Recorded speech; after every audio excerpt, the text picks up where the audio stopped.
Hallelujah, hallelujah. आज के topic को हम लेंगे, तू गरीब है क्या? तू गरीब है क्या? परमेश्वर का ज्ञान में हम देखेंगे, परमेश्वर के ज्ञान यानी उसका वचन से हम देखेंगे इंसान क्यों गरीब रहता है। बाइबल कहता है कि आज्ञाकारिक रहना चाहिए, हम हठीला नहीं रहना चाहिए। आज्ञाकारिक हम रहना चाहिए, हठीला हम नहीं रहना चाहिए। देखिए निर्गमन की किताब 33:3, निर्गमन की किताब 33:3 परमेश्वर कहता है कि हे इज़राइली लोगों, तुम हठीले लोग हो, तुम मेरे वचनों के अनुसार चलते नहीं हो, इसलिए मैं तुम्हारे साथ नहीं चलूँगा,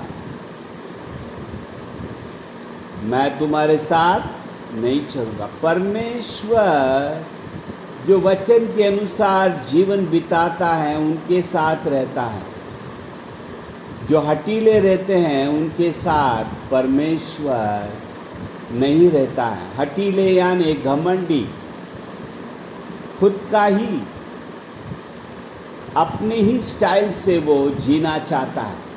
बाइबल कहता है जगत के उत्पत्ति से पहले उसने हमारे लिए प्लान बना दिया है, बोलकर भलाई का बुराई का नहीं, बोलकर यिर्मयाह की किताब 29:11 में 29:11 में कहता है।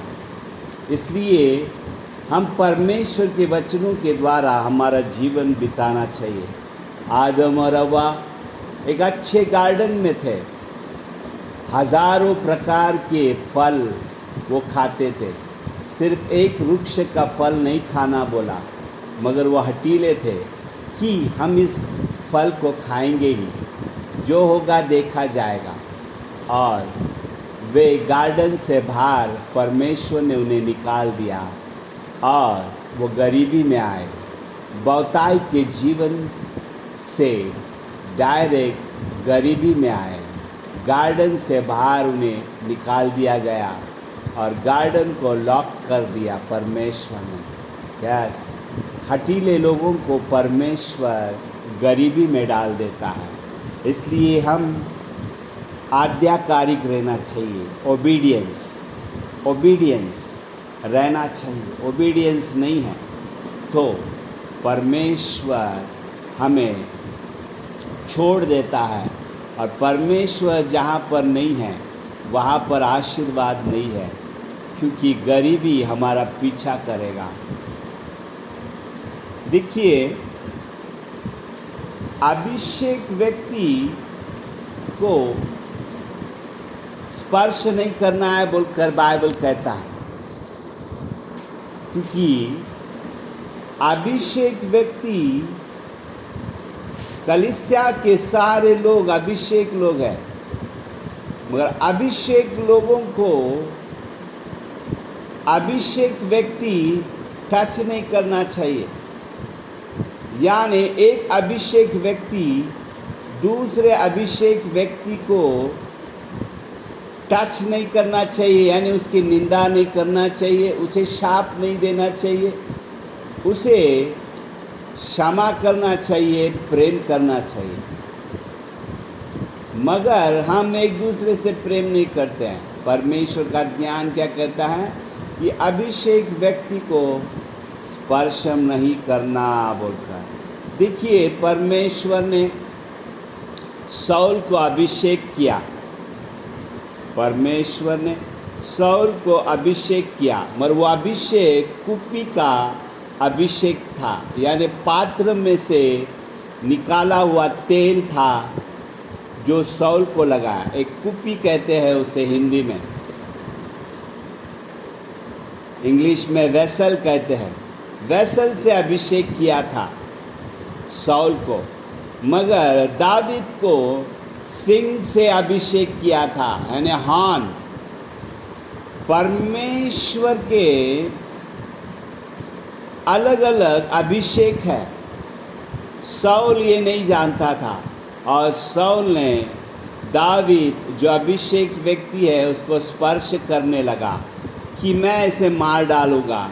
दिन और रात उसका पीछा करने लगा और उसे नीचा गिराने की कोशिश में था कि इसे मैं सिंहासन पर बैठने नहीं दूंगा, या ये आगे राज नहीं करना चाहिए बोलकर उसे नफरत ही करते रहा, यानी उसे टच करते रहा, हमेशा उसे दुख देते रहा।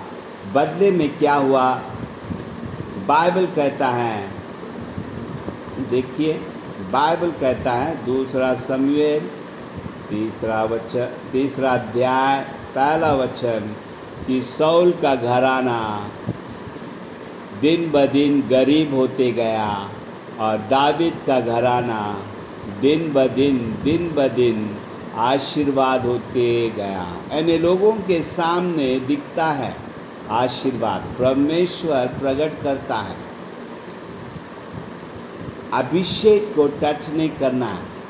कोई भी अगर पास्टर है तो उसे हमें उसके विरोध में, उसके फैमिली के विरोध में बात नहीं करना है, क्योंकि उसके ऊपर अलग अभिषेक है, उसे अधिकार का अभिषेक उसके पास है, उसका अभिषेक अलग है। और हम भी परमेश्वर के बच्चे, हमारा अभिषेक अलग है, यानी पात्र का अभिषेक अलग है और सिंह का अभिषेक अलग है बोलकर हम हमेशा याद रखना चाहिए कि दावीद को शमूएल ने जो अभिषेक किया था वो सिंह का अभिषेक था, मगर शमूएल ने जो साउल को अभिषेक किया था वो कुपी का अभिषेक था, यानी द वेसल। Hallelujah, hallelujah. देखिए, कोई अगर परमेश्वर ने आशीर्वाद किया है, हम उसके खिलाफ कभी नहीं खड़ा रहना चाहिए। यानी परमेश्वर ऐसा बोलना चाहता है, अभिषेक यानी आशीर्वाद। आशीर्वाद किया हुआ व्यक्ति नॉर्मल भी रहते हैं। नॉर्मल व्यक्ति को भी अगर कोई अभिषेक व्यक्ति ने आशीर्वाद किया है तो उसे अगर हम कुछ बोलेंगे तो रिवर्स हो सकता है, ऐसा बाइबल कहता है। इसलिए बिलाम ने बहुत कोशिश किया इज़राइल लोगों को शाप देने के लिए, मगर वो लगा नहीं, क्योंकि परमेश्वर ने उन्हें आशीर्वाद किया था, इसलिए जादू टोना उन्हें लग नहीं रहा था। यस, हमारे ज़िंदगी में हम वचन के अनुसार जीना है। यस, वचन हमारा फाउंडेशन रहना चाहिए, वचन हमारा ज्ञान है, वचन हमारा बुद्धि है, वचन हमारे लिए जीवन है बोलकर हमें विश्वास करना है। वचन के अनुसार हमारा कुटिलता का स्वभाव छोड़ देना है और आज्ञाकारी जीवन जीना है। देखिए, हम देखते हैं परमेश्वर ने एक महान अभिषेक से मूसा को खड़ा किया, मगर फारो के विरोध में मूसा बहुत ही चिन्ह और चमत्कार कर रहा था, मगर वो फारो हार नहीं मान रहा था।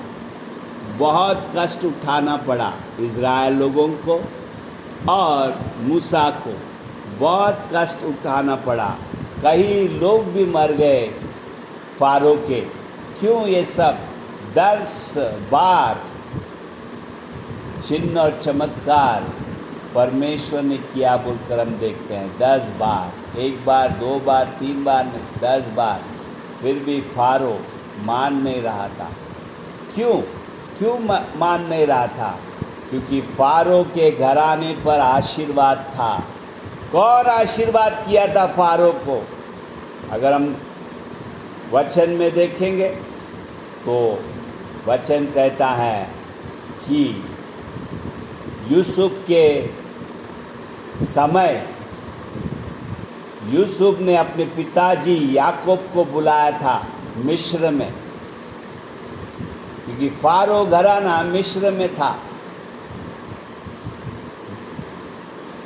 योसेफ ने अपने पिताजी याकूब को बुलाया। अब्राहम का आशीर्वाद इसहाक पर आया, इसहाक का आशीर्वाद याकूब पर आया बोलकर बाइबल कहता है। और यूसुफ ने अपने पिताजी याकूब को बुलाया और फारो के लिए प्रार्थना करवाया। फारो को जब प्रार्थना किया, याकूब ने फारो के ज़िंदगी में आशीर्वाद कर दिया था। इसलिए आशीर्वाद व्यक्ति को हमें गिराना, हराना बहुत मुश्किल है। इसलिए मूसा को बहुत कष्ट हुआ इज़राइल लोगों को फारो से छुड़ाने के लिए। यस, अभिषेक व्यक्तियों से यानी आशीर्वाद व्यक्तियों से हमें कभी भी पंगा नहीं लेना है, हमें उनके विरोध में बात नहीं करना है, क्योंकि गरीबी आता है बोलकर कभी नहीं भूलना है। यस, कभी नहीं भूलना है। इज़राइल लोग जब हालेलुया परमेश्वर का वचनों को भूल गया, आज्ञाकारी रहना भूल गए, अपने दिल को कुटिलता में रखे, घमंड में रखे, तब वे गरीब हो गए, फारो के गुलाम हो गए बोलकर बाइबल कहता है। यस, गरीबी हमारा पीछा करता है जब हम नहीं सुनते हैं। नीति वचन 13वां अध्याय 22 में कहता है कि धर्मी अपने बच्चों को आशीर्वाद छोड़ के जाता है, मगर एक धनवान गरीब बन जाता है बोलकर उसका धन धर्मी को मिलता है। यानी उसका मतलब क्या है? एक धर्मी अपने बच्चों को वचनों में चलाता है, इसलिए उसका आशीर्वाद टिका रहता है। मगर कुकर्मी या उसके पास कितना भी धन संपत्ति हो, वो धन संपत्ति कम होते जाएगा। क्यों? क्योंकि उसके पास वचन नहीं है। हमेशा धन धर्मी को ढूंढता है बोलकर बाइबल कहता है। नीति वचन 13वां अध्याय 22वां वचन, मत्ती की किताब 21 में 28 से 30 में। इसलिए परमेश्वर कहता है कि 2 बेटे थे। एक ने कहा, पहला बेटा ने, कि मैं खेत में काम करने नहीं जाऊंगा, मगर बाद में उसने पछतावा किया और काम करने गया। वह दूसरा बेटे ने कहा कि मैं काम करूंगा, मगर उसने किया नहीं। यस, जो आज्ञाकारी रहते हैं उस पर ही आशीर्वाद होता है। इसलिए बहुत से लोग नहीं चाहिए यीशु बोले, मगर बाद में पछतावा कर यीशु को अपना उद्धारकर्ता माने, वे लोग, उनके परिवार आशीर्वाद हो गए। यस, गरीबी की आत्मा से छुटकारा देने वाला एक ही मार्ग है, वो है यीशु मसीह। इसलिए वो कहता है, मार्ग सत्य जीवन मैं हूँ, उसमें ही उद्धार करता है, उसमें ही हम उद्धार हो सकते हैं। वो ही उद्धार करता है बोलकर उसे पकड़ना है, आवाज़ देना है उसे, दया कर बोलकर। ये एक ही मार्ग है, वो है प्रार्थना का मार्ग।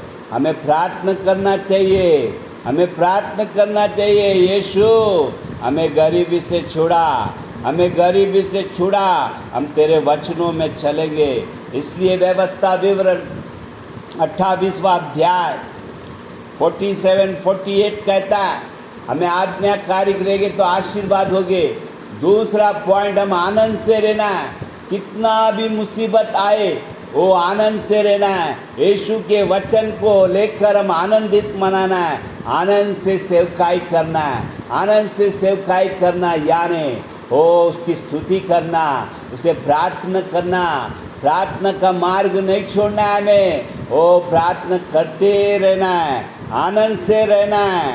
यस, इसलिए बाइबल कहता है व्यवस्था विवरण 28वां अध्याय 47 से 48, वे लोगों ने आनंद से मेरी सेवकाई नहीं किया बोलकर मैं उन पर गरीबी लेके आऊँगा, वे गरीब हो जाएंगे बोलकर बाइबल कहता है। पहला तो हमें आज्ञाकारिक रहना है, यस, हठीलापन छोड़ देना है। दूसरा, हम आनंद से रहना है, आनंद से रहना है, परमेश्वर की स्तुति करना है, क्योंकि हर एक काम, हर एक चीज़, हर एक स्थिति हमारे लिए ओ हालेलुया भलाई करेगा बोलकर बाइबल कहता है। बाइबल कहता है याकूब पत्रिका पहला अध्याय 1 से 12, याकूब पत्रिका पहला अध्याय 1 से 12, तुम आनंद मनाओ, तकलीफ के समय आनंद मनाओ, आनंद मनाओ, क्योंकि तुम्हें जीवन का मुकुट मिलने वाला है। यस, हम प्रभु में हमेशा आनंद रहना है, आनंद से रहना है। हालेलुया। थर्ड पॉइंट, वचन में जो लिखा है उसे कभी नहीं भूलना है। वचन एक न्याय है, एक प्रिंसिपल है, एक लॉ है। उसके हिसाब से अगर हम जिएंगे तब हम आशीर्वाद हो जाएंगे। उत्पत्ति के किताब 8वां अध्याय 22वां वचन कहता है, जब तक पृथ्वी है बोना और काटना रहेगा, बोना और काटना रहेगा। हमें हमेशा बोना है, परमेश्वर के राज्य में बोना है, बोएंगे तो काटेंगे। ये वचन हमेशा के लिए है, जब तक पृथ्वी है बोलकर बाइबल कहता है। बहुत से लोग आज्ञाकारिक नहीं है, यह वचन के प्रिंसिपल्स यानी नियम पर नहीं है। तीसरा, आनंद में नहीं है। यस, परमेश्वर में हम हमेशा आनंदित रहना है, हमेशा आनंदित रहना है। हालेलुया, हमेशा आनंदित रहना है। मेरे जीवन में मैंने कई लोगों को देखा, पास्टरों को देखा, बिलीवर्स को, लोगों को देखा है कि वे लोग मेरे खिलाफ बातें किया। कोई बड़ा, कुछ लोग अभिषेक लोग थे, कुछ लोग अच्छे स्तुति करने वाले थे, कुछ लोग अच्छा प्रार्थना करने वाले थे, पर जब वे मेरे विरोध में बोले तो उनको प्रॉब्लम हो गया, उनकी ज़िंदगी में रोग आ गया, उनकी ज़िंदगी में उनकी शादियां नहीं हुई और किसी किसी का मिनिस्ट्री बंद हो गया। क्यों? क्योंकि अभिषेक व्यक्ति के विरोध में बातें करना अच्छी बात नहीं है बोलकर परमेश्वर कहता है। जिसे यीशु मसीह ने आशीर्वाद किया है हम उसको कुछ नहीं कर सकते हैं। यस, इसलिए मेरे ज़िंदगी में मैं कभी भी पास्टरों के विरोध बात नहीं करना चाहता हूँ। बिलीवर्स मेरे पास कई समस्या लेके आते हैं, बहुत से लोगों को प्रॉब्लम रहता है, मैं सबको आशीर्वाद बोलता हूँ। क्यों? बहुत से लोग मेरे निंदा करते, चुपचाप रहता हूँ, क्योंकि मैं जानता हूँ कि परमेश्वर इसे बिलीवर बनाया है, इसे आशीर्वाद किया है, अंधकार के राज्य से निकाल कर ज्योतिमय राज्य में ले आया है। यह आशीर्वाद है, इसे मैं कुछ बोलूँगा तो मुझे कुछ हो जाएगा बोलकर। यस यस, हम हठीलापन छोड़कर हमें परमेश्वर के वचन के अनुसार जीना है। यस, एक दिन एक माँ मुझे बोलने लगी कि मैं तुझे दशवांश देता हूँ पास्टर, मैं तुझे हमेशा तुम्हारे लिए प्रार्थना करती हूँ, फिर मुझे क्यों रोग आता है घड़ी घड़ी में रोग मेरा क्यों पीछा कर रहा है? मैं हॉस्पिटल में हूँ, मेरा 40,000 बिल हो गया है, मुझे कोई देखने नहीं आते हैं, मेरी लड़कियाँ मुझे देखने नहीं आते हैं, ओ मेरे बेटे लोग देखने नहीं आते हैं। तब मैंने कहा माँ मैं आता हूँ तुझे प्रार्थना करने के लिए, और उसे मैं देखने गया। तब परमेश्वर ने मुझे बोला कि बेटा ये तेरे खिलाफ़ बहुत बात करती है, इसे बोल कि क्षमा मांगे बोलकर। मैंने उससे कहा और उस अम्मा ने तुरंत रोई और मेरे पास क्षमा मांगी और मैंने उसके लिए प्रार्थना किया। जो 1 महीने से दवाखाने में पड़ी थी तुरंत चंगाई हो गई। क्यों? अभिषेक व्यक्ति के खिलाफ कभी लड़ना नहीं चाहिए, कभी बोलना नहीं चाहिए। हालेलुया। यस, अगर हम बोलते हैं, अपनी इच्छा से जीते हैं, हठीलापन से जीते हैं, तो हमें रोग भी आ सकता है। एक दिन एक सिस्टर ने मुझे कहा कि उनके परिवार और वो बेटी पर्सनली मुझसे बातें करते, आप एक लड़का ढूंढो, जहाँ भी आप बोलोगे मैं शादी करूँगी। और मैंने उसके लिए लड़का ढूंढा और फिर उसने बोलने लगे, ये इतना सुंदर नहीं दिखता है, मुझे नहीं शादी करना है। और फिर मैं चुप रहा, मैंने कुछ नहीं बोला। मैंने कहा कि बेटी नहीं, ये अच्छा होगा तेरा ज़िंदगी। मैंने प्रार्थना किया। प्रार्थना मार्ग है, आशीर्वाद के लिए प्रार्थना मार्ग है। जब हम अब भी प्रार्थना करते हैं, प्रार्थना जाके हमारा भविष्य बना देता है आगे के लिए। आगे का जीवन हमारा अच्छा रहेगा, क्योंकि प्रार्थना हमारे लिए मार्ग है बोलकर मैंने कहा। Yes, the way of prayer creates our tomorrow. It creates our tomorrow. Yes, we can create our tomorrow. There is a way. There is a way, and that way is prayer. Prayer. Hallelujah. Hallelujah. देखिए, ये sister सुनी नहीं मेरा, और बहुत सालों के बाद, कम से कम मुझे याद है 8 बरस के बाद अचानक मैंने देखा वो चर्च में आई, मेरे पैरों पर गिरी और बोलने लगी, पास्टर तुम्हारा सुना नहीं, इसलिए मेरा आज तक शादी नहीं हो गया। और मैंने देखा उसकी सारी सुंदरता चला गया बोलता, उसकी सुंदरता में बहुत फ़र्क हो गया बोलता। तब मैंने उसे कहा, बेटी इस दुनिया में प्रिंसिपल्स है, यानी वचन के अनुसार जीवन बिताना चाहिए, हम ओबीडियंस रहना चाहिए, हम प्रभु में हमेशा आनंद रहना चाहिए। तब परमेश्वर हमें सभी प्रकार के गरीबी से छुड़ाता है। मैंने देखा उसके कपड़े भी जूने कपड़े थे उसे कोई इंटरेस्ट भी नहीं अभी, यानी उसकी ज़िंदगी एकदम गरीब हो चुका है। यस, इसलिए हमारे ज़िंदगी में हमें हठीलापन छोड़ना है, हमें आज्ञाकारिक रहना है। सौल को इतना बड़ा राज्य दिया परमेश्वर ने, अभिषेक दिया, मगर वो अभिषेक व्यक्ति के ज़िंदगी के पीछे पड़ गया। यस, उसके बारे में सोचते बैठ गया, अपने बारे में सोचा नहीं। अभिषेक व्यक्ति को मार नहीं सकता है।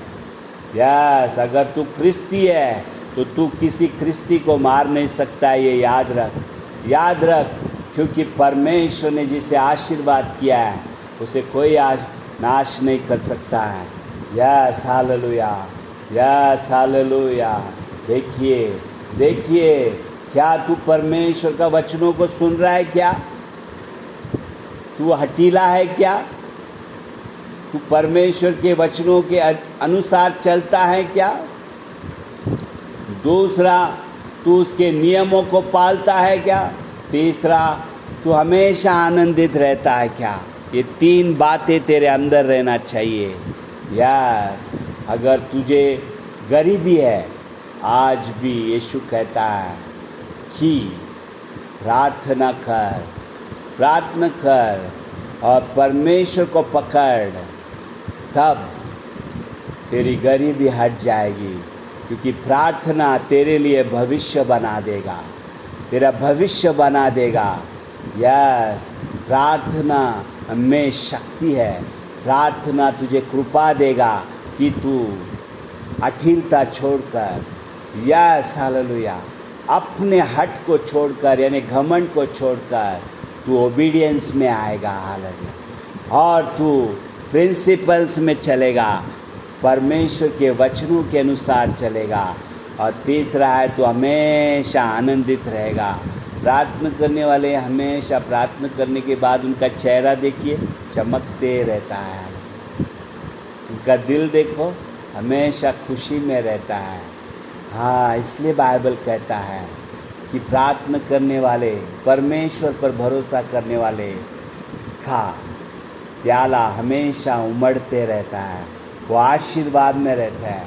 आनंद करने वाले हमेशा परमेश्वर उन्हें आशीर्वाद करता है। देखिए भजन संहिता 35:27, इस वचन को लीजिए, भजन संहिता 35:27, जो चिल्ला चिल्ला कर आनंद मनाते हैं प्रभु उन्हें आशीर्वाद करता है, क्योंकि वो उनके बच्चों को आशीर्वाद में देखना चाहता है।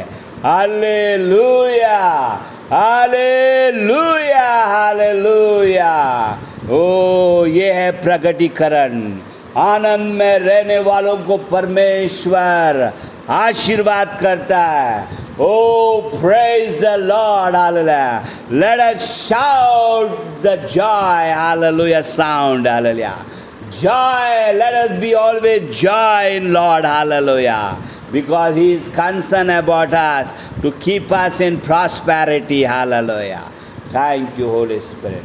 प्रभु जो भी ये वचन सुन रहे प्रभु, यार तेरी कृपा उन पर आए, तेरी प्रार्थना की आत्मा उन पर आए प्रभु, ताकि वे प्रभु हठीले न रहे प्रभु, मगर आज्ञाकारिक रहे और तेरे वचनों के नियम को पकड़े प्रभु। तीसरा, हमेशा तुझ में आनंदित रहे प्रभु। दया कर प्रभु, तेरी कृपा सब पर होने देना चाहिए। यीशु के नाम से मांगते हैं, आमेन, आमेन एंड आमेन।